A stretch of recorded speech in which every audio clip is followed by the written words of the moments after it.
क्या आपने कभी सोचा कि हमेशा ऐसा क्यों होता है? हमेशा ऐसा क्यों होता है कि एक ईसाई नन जब अपना सारा जिस्म ढांकती है तो उसे बड़ी इज्जत दी जाती है कि उसने अपने आप को ईश्वर के हवाले कर दिया, पर जब कोई मुसलमान औरत ऐसा करती है तो लोग कहते हैं कि वो जुल्म का शिकार है। हमेशा ऐसा क्यों होता है कि एक यहूदी या सिख दाढ़ी रखता है तो वो अपने धर्म का पालन कर रहा है, पर जब कोई मुसलमान दाढ़ी रखता है तो वो कट्टरपंथी कहलाता है।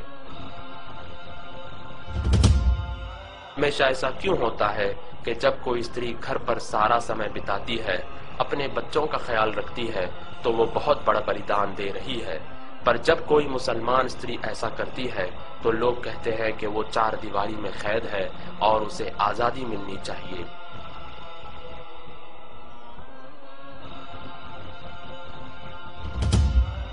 हमेशा ऐसा क्यों होता है कि जब कोई शिक्षक अपने सब्जेक्ट में आगे रहता है तो वो कामयाब शिक्षक कहलाता है, पर जब कोई मुसलमान लड़का इस्लामी शिक्षा में आगे रहता है तो उसका भविष्य बेकार समझा जाता है।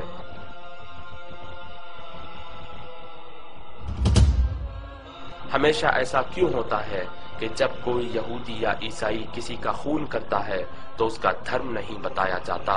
पर जब कोई मुसलमान किसी जुर्म में पकड़ा जाता है तो इस्लाम को बदनाम किया जाता है। हमेशा ऐसा क्यों होता है कि कोई भी लड़की किसी भी तरह के कपड़े पहनकर कॉलेज जा सकती है, पर जब मुसलमान लड़की हिजाब पहनकर कॉलेज जाती है तो उसे गेट पर ही रोक दिया जाता है।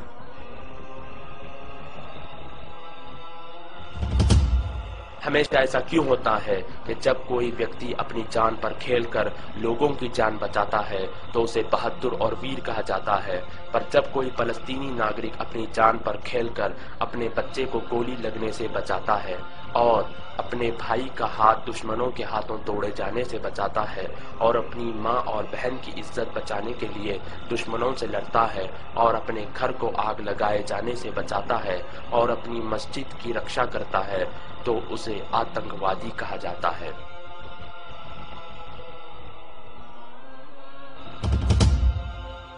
हमेशा ऐसा क्यों होता है कि हम किसी भी प्रकार की समस्या के लिए कोई भी समाधान ले लेते हैं, पर जब उसका उत्तर हमें इस्लाम में मिलता है तो हम इनकार कर देते हैं।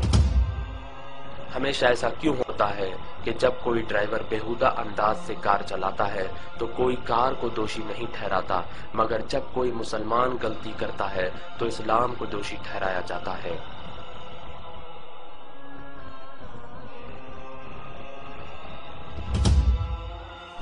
हमेशा ऐसा क्यों होता है कि लोग अखबार और मीडिया में बताई गई हर चीज पर यकीन कर लेते हैं, मगर कुरान में लिखी बातों पर सवाल करते हैं। पर इन सारी चीजों के बावजूद आज पूरी दुनिया में सबसे तेजी से फैलने वाला धर्म इस्लाम है।